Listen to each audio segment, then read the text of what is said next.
I thought I would make a short video that introduces you to the characters, the settings, and some of the themes or things that we could think about when we take a look at Henry James's 1878 novella, Daisy Miller. We call it a novella because it's longer than a regular short story, but it's shorter than a novel would be. So I don't know if any of you were put off by the length of it.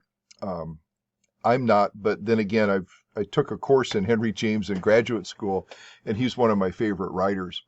The photograph here comes from a 1974 film version of the story that stars Barry Brown as Frederick Winterbourne, Sybil Shepherd, who you may have seen in other films, as Daisy, and then Giulio De Preti, an Italian actor who plays Mr. Giovanelli, her love interest when they're in Rome. You'll see some other images from the film as we go through. The novella has two parts, basically, even though there's more than two parts in the way the narrative is structured. It takes place in Vevey in Switzerland, which is a resort town. I'll show you some pictures of that later. And then the second half takes place in Rome. In the beginning, we meet Winterbourne and we meet the Miller family. The Millers are a mother, a daughter, and a son who are from Schenectady, which happens to be my father's hometown in New York. Schenectady in the 19th century, when this was written, was a major industrial city, kind of like St. Louis was. And even when I was growing up in the 50s and 60s, Schenectady was still an enormous industrial titan. General Electric's major factory in the United States was in Schenectady for a number of years, as was their headquarters. So the Millers are an American family. The father, Mr. Miller, is a factory owner in Schenectady. And his wife, Mrs. Miller, their son, Randolph, who's about 9, and then Daisy, who is perhaps 18, are traveling through Europe. They've come on a ship called the City of Richmond. You'll find this out in the story. They get to Dover, and then they travel to Paris, and then they eventually end up in this resort community in Switzerland. We meet Winterbourne, who's an American, but he lives in Geneva. He's a young man. He's lived there for many, many years, and he thinks of himself as sort of an international figure in the sense that he's an American, but he's also a European. We also meet his aunt, Mrs. Costello, and she is a wealthy woman who we're not quite sure what exactly their relationship is. She has 2 sons, one of whom lives in Europe. Neither of her sons come to see her, but her nephew shows up quite frequently. My sense is that this is one of the ways that Winterbourne maintains himself, is by sponging off his aunt. Anyway, from the film, here's Barry Brown again as Winterbourne. Mildred Natwick in the movie played Mrs. Costello, and she's really quite good at it. Over here, we have the Miller family. This is Mrs. Miller, played by Cloris Leachman, who just died. If you sort of follow film as a career, or her career, you might know her from Young Frankenstein. You might know her from Bad Santa and dozens of other films. An extraordinary actress, but here she plays Mrs. Miller, and this is Randolph, who is kind of the bad boy of the story. He's, like I said, he's about 9, and he sort of says what's on his mind all the time.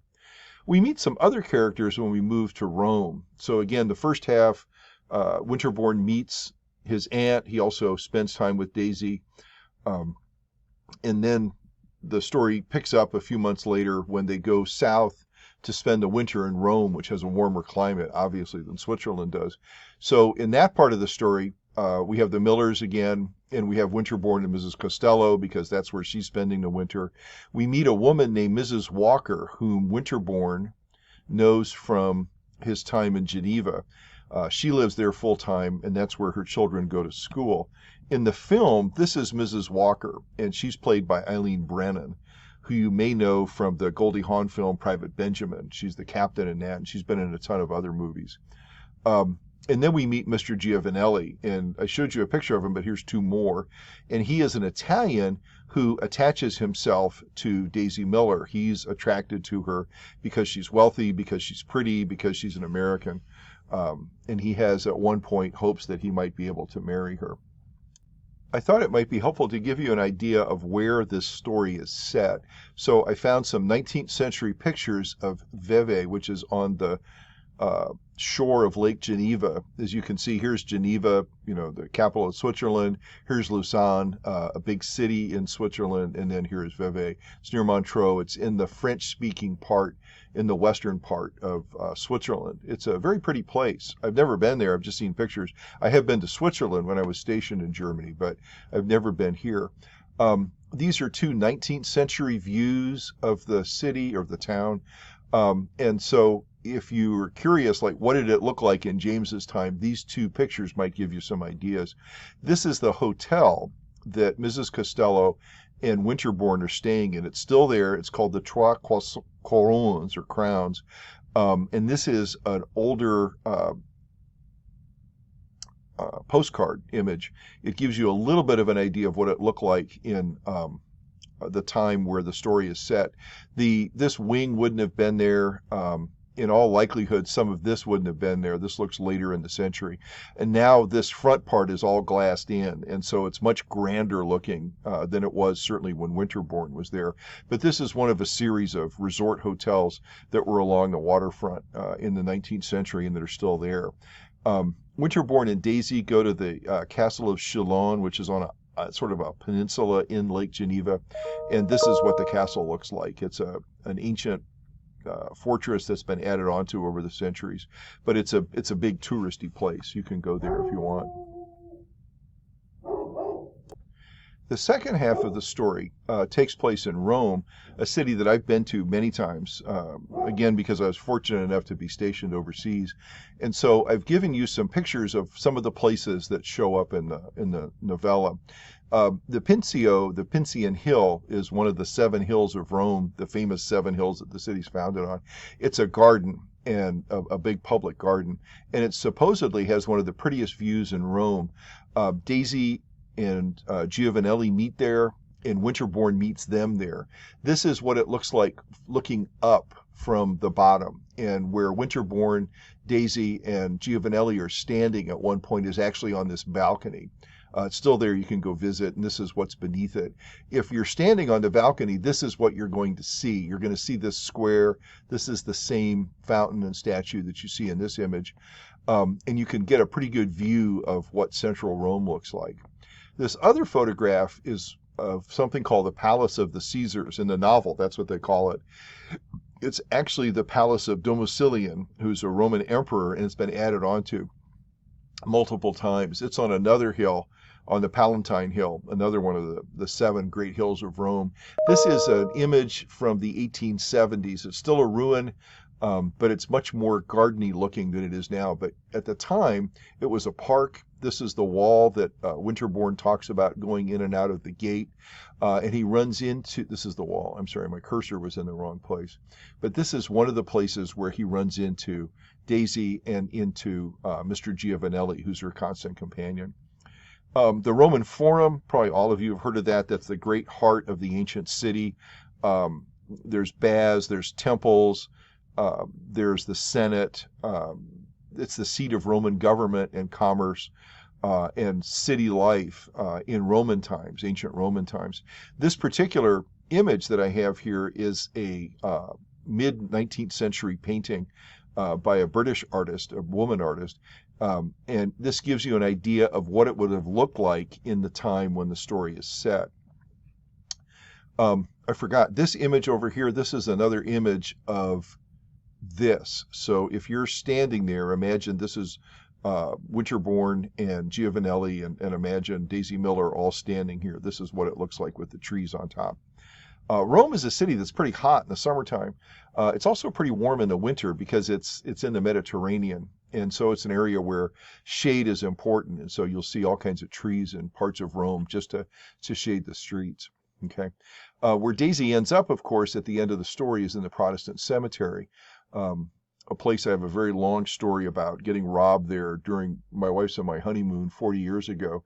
But this will give you a little bit of an idea of what it looks like. It's a small cemetery. There's actually an ancient Roman pyramid in one corner, the Pyramid of Cestus. And it's the only place in Rome you can be buried if you're not Catholic. And so everybody in here is a Protestant of some kind. There is a Jewish cemetery as well, but this is a very famous place because the British poets Keats and Shelley are buried here. I've been to their graves. It's an extraordinary place. It's one of the prettiest places in Rome, and it's also pretty quiet unless you're getting robbed. Like I said, I could go on for hours, but you can ask me about that in the discussion board if you want.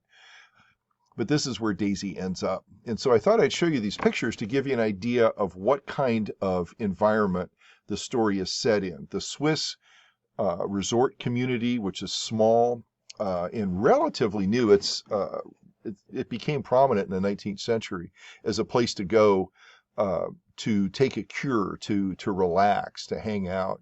And Europeans, of course, still do that kind of thing. Many of those cure visits that can last for weeks and weeks are funded by their medical system.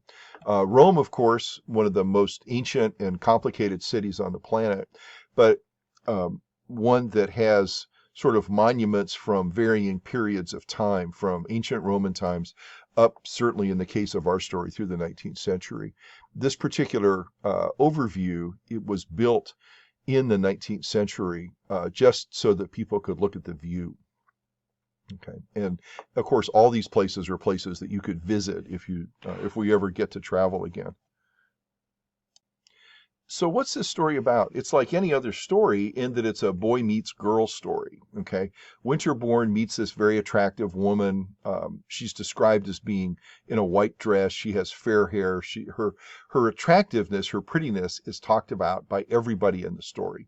And Winterbourne is kind of smitten, but at the same time, he's a little put off because she lacks the kind of manners, the kinds of decorum that a woman that he would be interested in, a woman of his class, or what he sees as his class, should act like. And Daisy shatters every kind of stereotype, every kind of convention there is. She's a real wild card in many ways.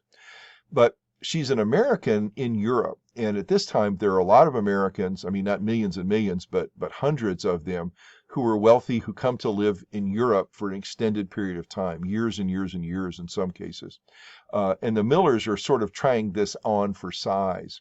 And what they're finding out is that there is a pretty insular, small American community in Europe that kind of sets the rules for other Americans, that kind of says, here are the social customs that we're going to observe.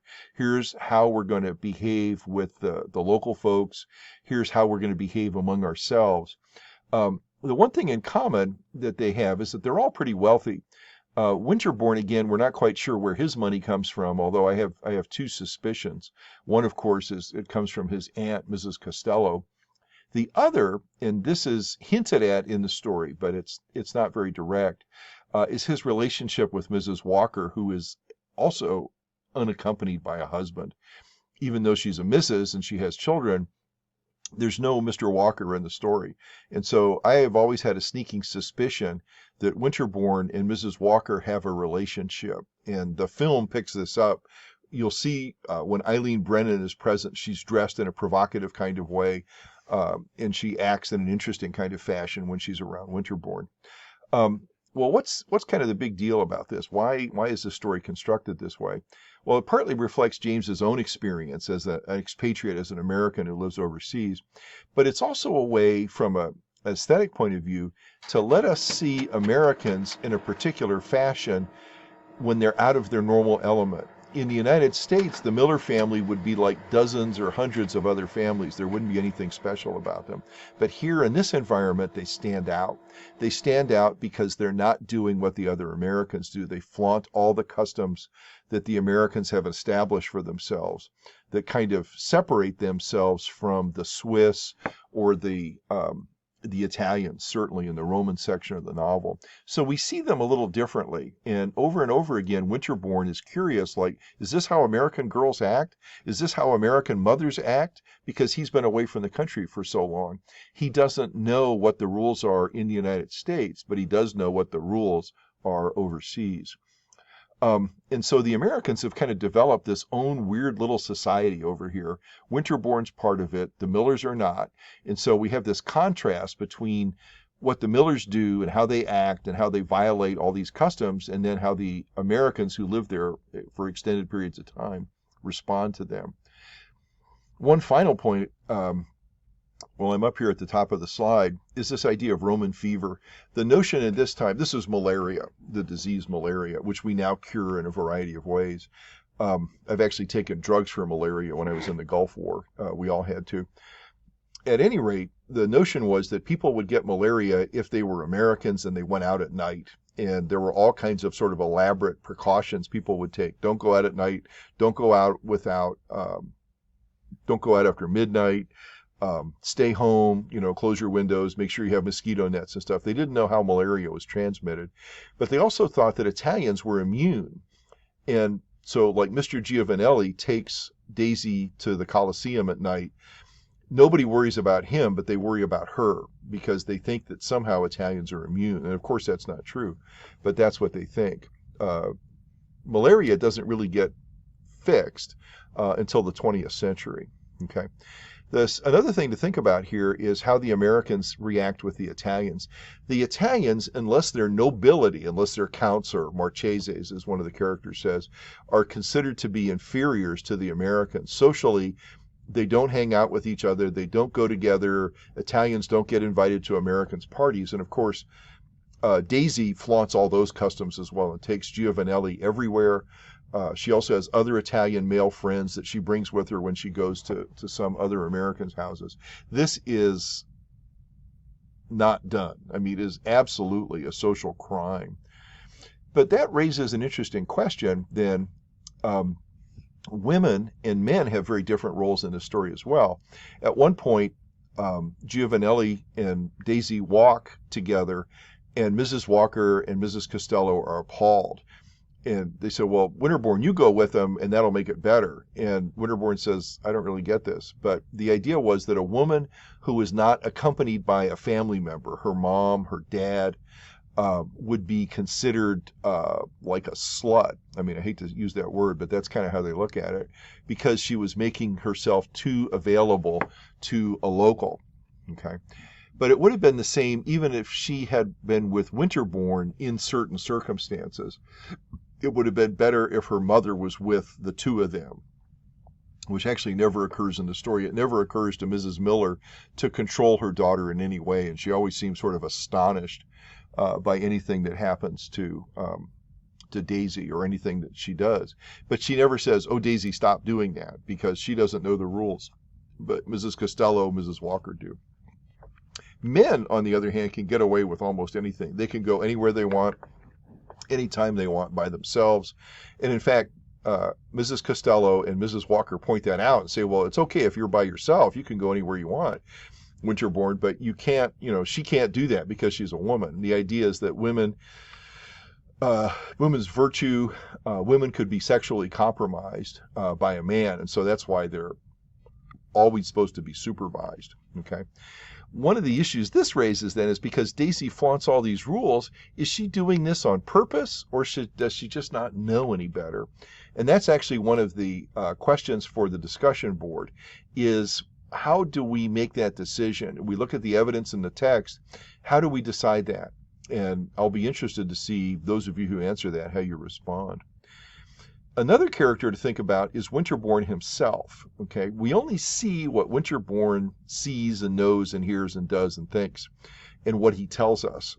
Okay, and so we don't know what else is going on. We only have his impression of what Mr. Giovanelli is like. We only have his impression of Mrs. Miller. We only have his impression of Daisy, with whom he's quite taken, but at the same time, he doesn't feel like he can force himself and say, look, Daisy, dump this Italian guy and take up with me.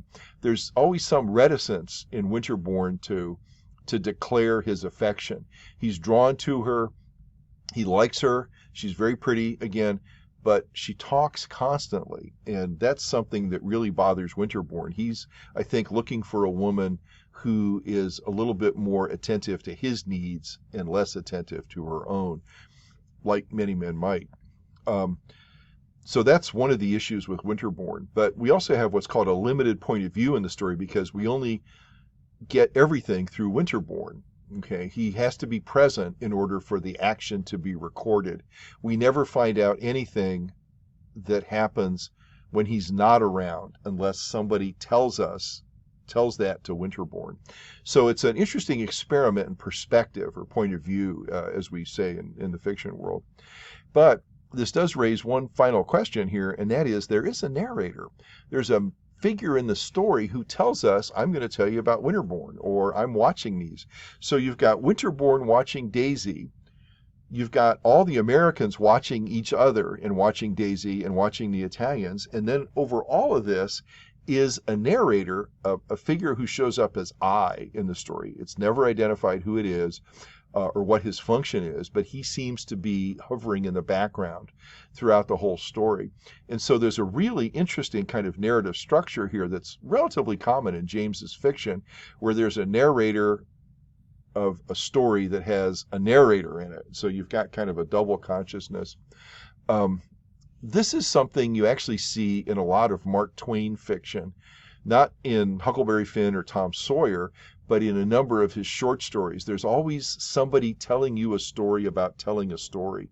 And James does this in a variety of his other stories as well. It's an interesting narrative technique. It makes things seem ambiguous, is probably the best way to put it. So we'll be talking about some of this stuff in the discussion board. I hope you find some of these questions interesting as you read the story. One final thing I wanted to point out, the story was published in Cornhill Magazine in 1878 and then reprinted in another magazine, I think Harper's, in 1879. It was issued as an illustrated edition in 1892, not 1982. And the artist is Whitney McVicker, who was a very famous illustrator of the period. And he is very similar to the character that we meet when we look at The Real Thing. One of the reasons I put these two stories together is that the printing history of Daisy Miller and the narrative history that goes on in the story The Real Thing are interconnected. One is not about the other, but the kinds of illustrations that would have been very common in 19th century fiction are the kinds of illustrations that we see in The Real Thing. And so this gives you an example of the kind of work that was done in that period. I have more in the Real Thing video that you might find interesting. So thank you for your attention.